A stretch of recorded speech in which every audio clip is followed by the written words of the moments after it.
When former First Lady Barbara Bush died Tuesday at the age of 92, she left a legacy much greater than her appearance suggested. That's according to Susan Page, USA Today's Washington, D.C. bureau chief, who's currently writing a book on Bush.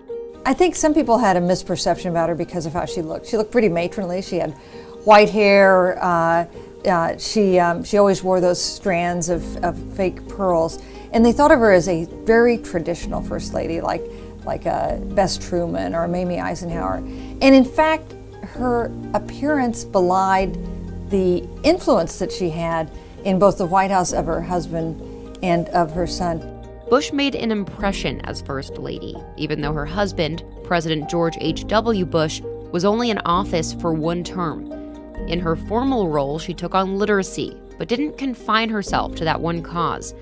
Bush refrained from expressing her own political views while her husband was president, but often got her point across in other ways. You know, there's some other issues that were important to her that were controversial that I think she handled in a slightly different way. And one would be, for instance, the AIDS crisis. You know, the Reagan White House kept pretty silent about AIDS as that epidemic was raging across America. A lot of people were very frightened about people who had AIDS. She did a series of things without making a big cause of it that were intended to send a message. Had social media been around then, the images from Bush's visit to an AIDS hospice in Washington, D.C. would have likely gone viral. It's something people across the aisle remember fondly.